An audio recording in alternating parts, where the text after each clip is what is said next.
On this discussion, we'll have Lieutenant General PJS Pannu. He's the former Deputy Chief of the IDS. We have Sandeep Unnikrishnan. He's the author and journalist. And this session is going to be moderated by Vineet Malhotra, Consulting Editor of NewsX.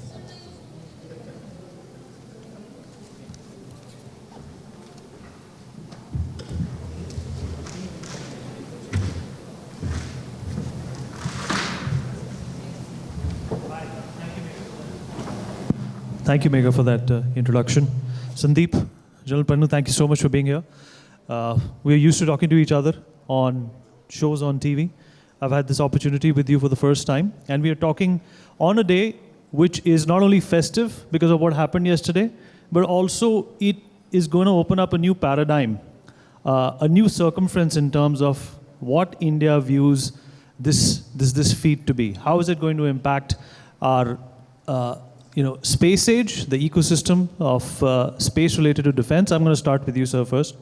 We're talking about risk analysis. When anybody thinks of risk analysis, usually the optics are China, Pakistan, border, 2008, the terrorist attacks.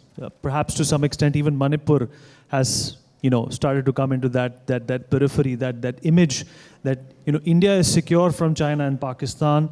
The state and the government is taking care of it, but there are a lot of threats which are unaccounted for. Number of them that come to mind is, of course, areas where sabotage has happened. For example, the Foxconn fire that broke out. For instance, what happened in Ames, where we had the maximum number of COVID data available. All of these are also threats, clear and present danger threats, which need to be analyzed as well. If you look at the security apparatus of our country today, what do you think? Since we are talking about festival of ideas, so this is an idea that the government needs to mull over. What comes to your mind when something as uncomfortable as this is put forth? Thank you, Vineet.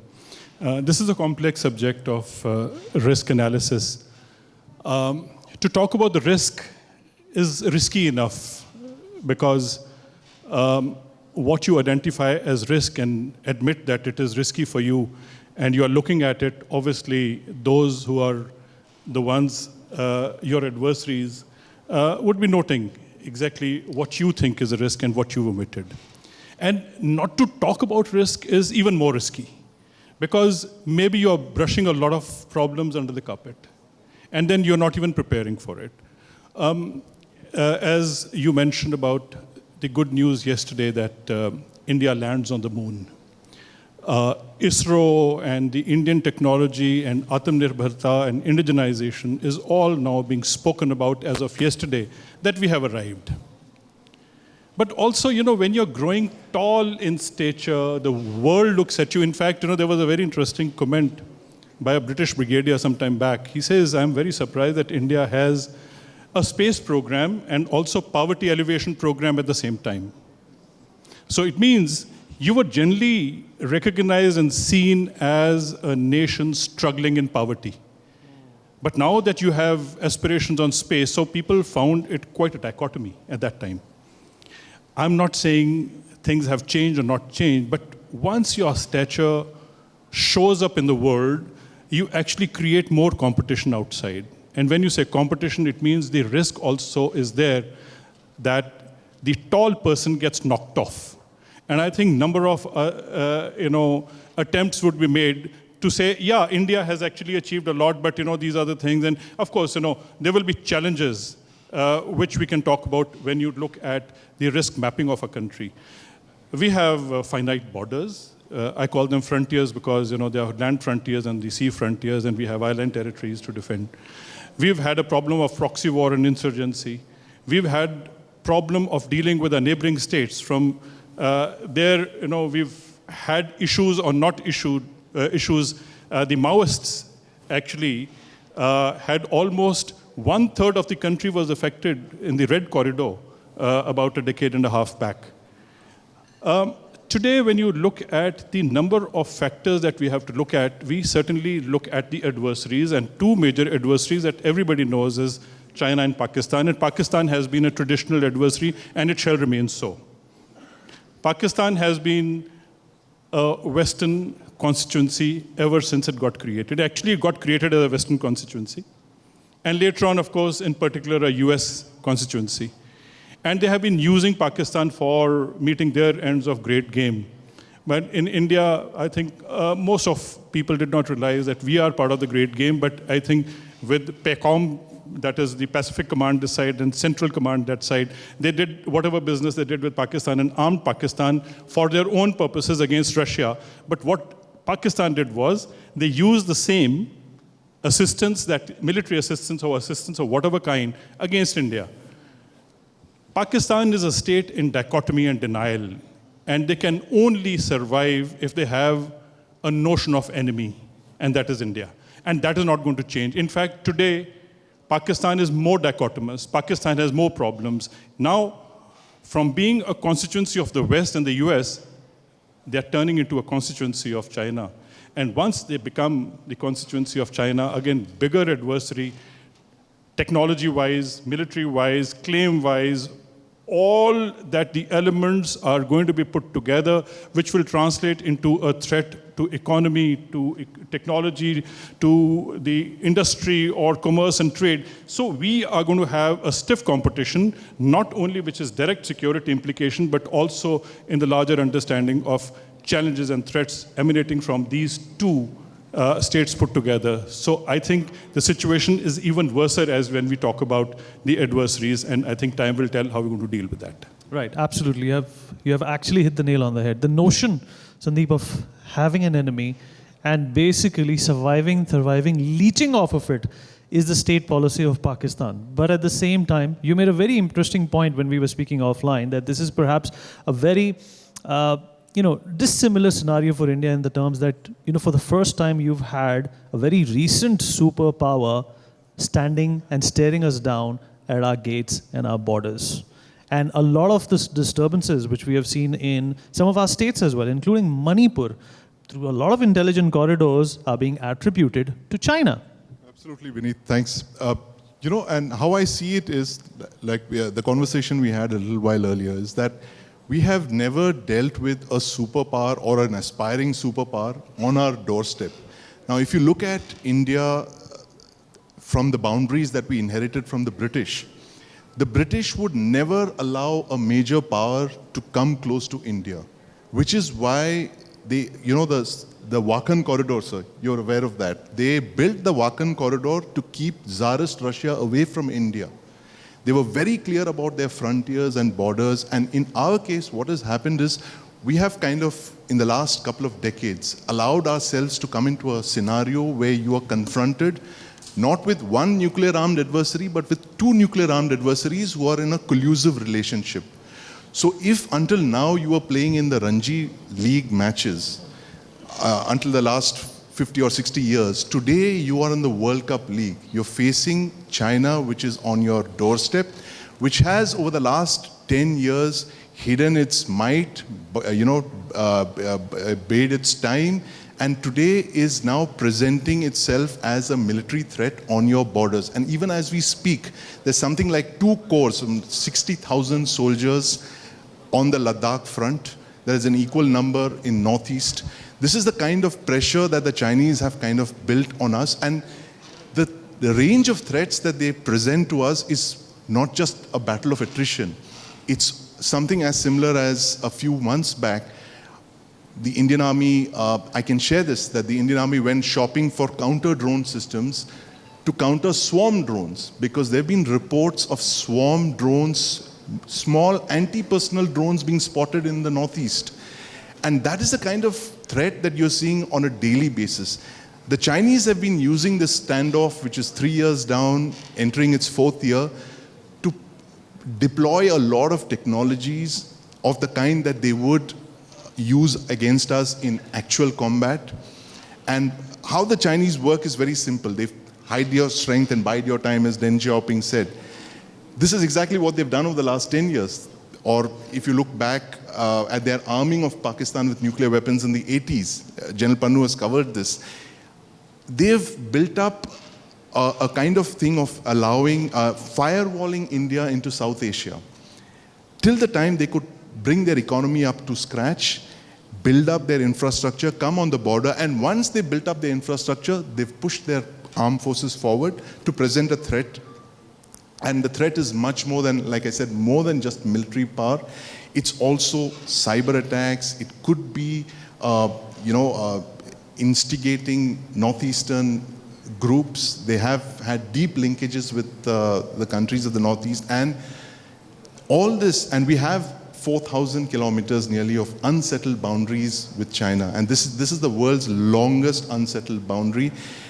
They have built up infrastructure allowing them to pressure you at any point that they choose, and at the same time, you have an unsettled border with Pakistan, which is again nuclear armed and which uses terrorists as an instrument of state policy. There are very few countries in the world that use terrorism as an instrument of state policy the blatant way that Pakistan has been doing in the last couple of years. So you're actually presented with a two-front war of the kind that General Pannu and his colleagues have prepared for several decades. But this is a very different kind of a threat. It's like not just attrition, it's I would say a no war, no peace kind of threat, right? You can never be secure, you can never be safe, assuming that Pakistan has internal problems and therefore there won't be any 26/11 kind of strikes.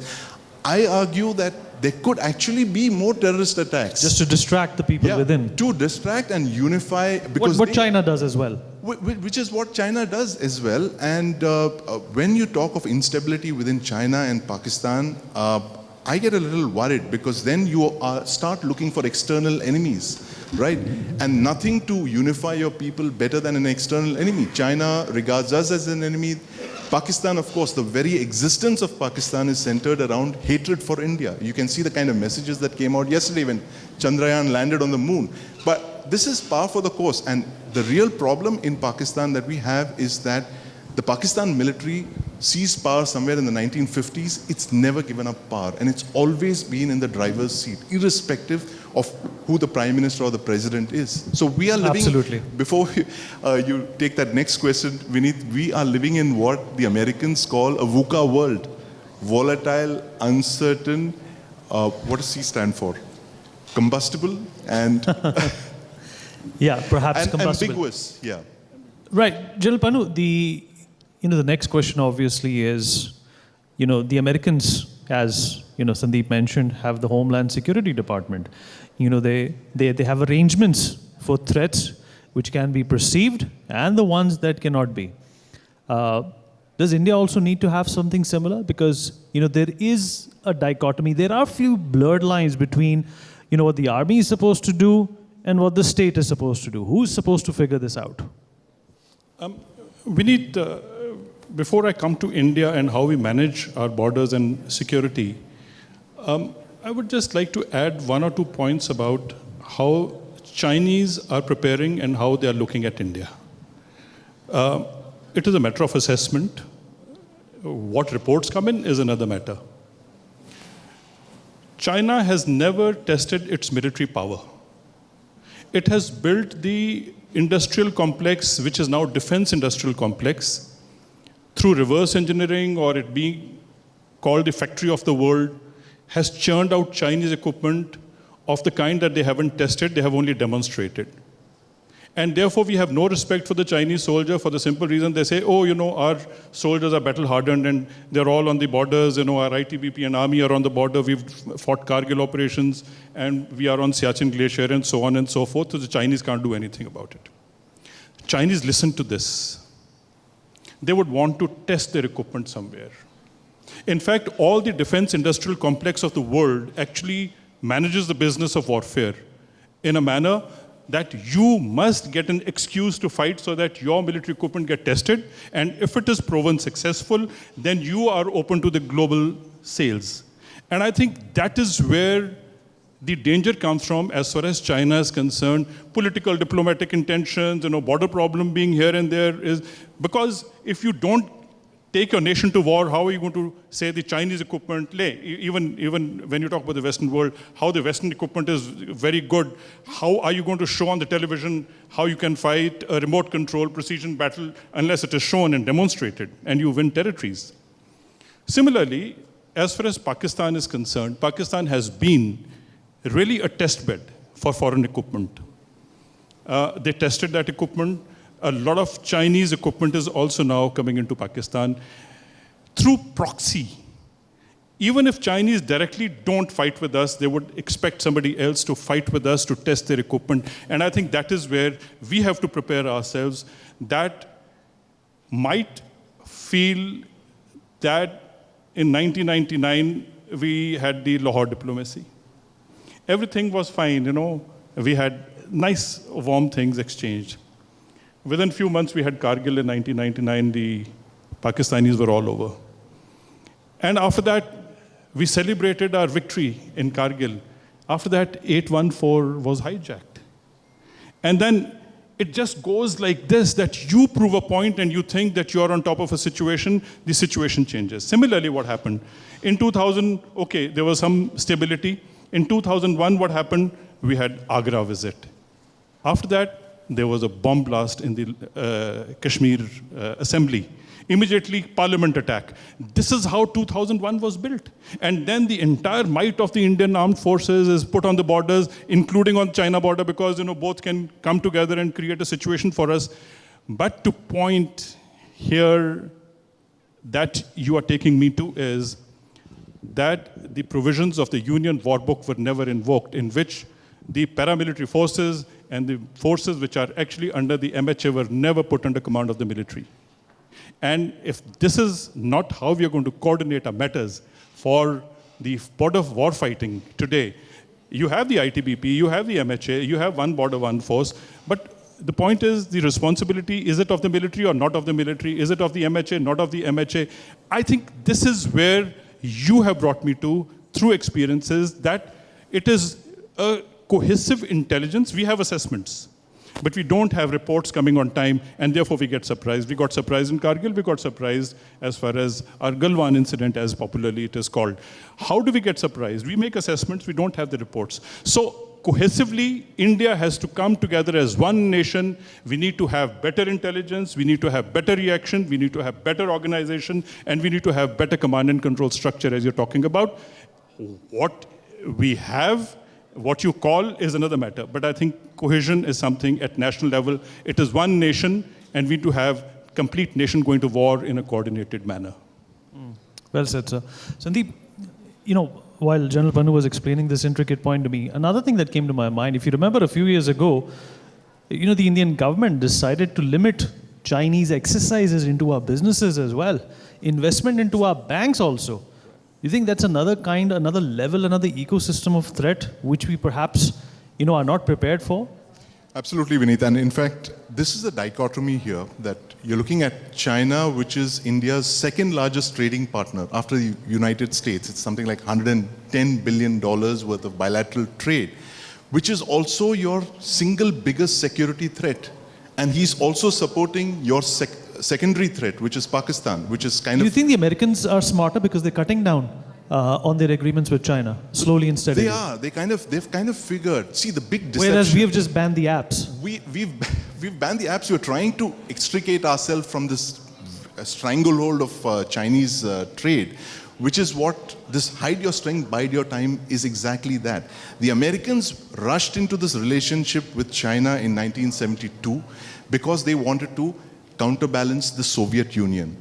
The Chinese said, listen, we are very weak, we need some help, we need to build up our economy, please help us. The Americans helped them for 3 decades in the hope that at the end of this entire thing of economic assistance, China would miraculously become a democracy. And this, to my mind, is the biggest deception plan of the post-Second World War world, where the China convinced the Americans that if you put in a lot of investment, set up Apple factories and Tesla car factories, we will become a democracy overnight.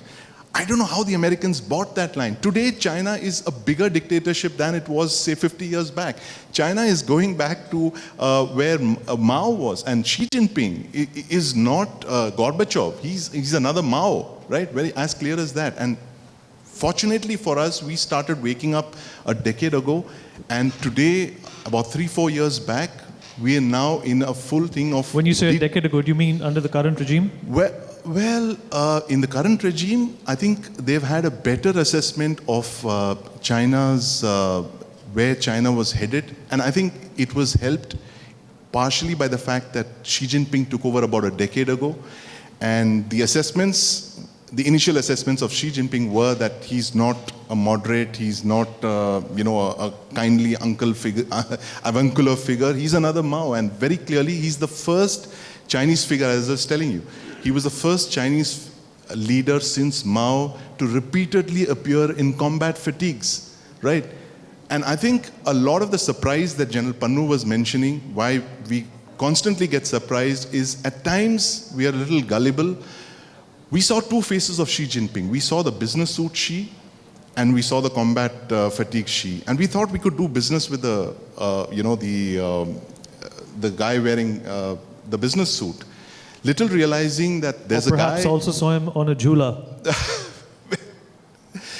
There's a guy in combats who wants to be a military leader like Mao. In Pakistan, it's very different. In Pakistan, the military is always in combat fatigues. The politician is in his normal plain clothes, business suit or shalwar kurta, right? There's no problem there. There's no dichotomy over there. The problem there is that when you think that the political leadership in Pakistan has power and you do the puppy-jhappy diplomacy with them, you miss the fact that General Musharraf is not there to receive Prime Minister Vajpayee because he's busy planning Operation Kopaima to launch his troops into Kargil. Absolutely.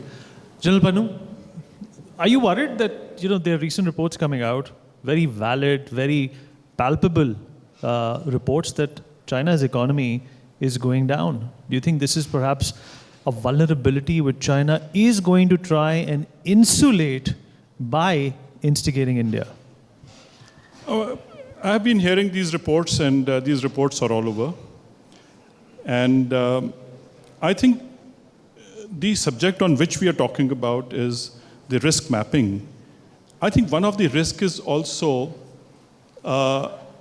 underestimating or being, absolutely in a very in a state of euphoria to say nothing will happen because they're not doing well and we don't prepare for it. I think these are the things which must be seen in an isolated manner and should not be seen as the risk is any lesser.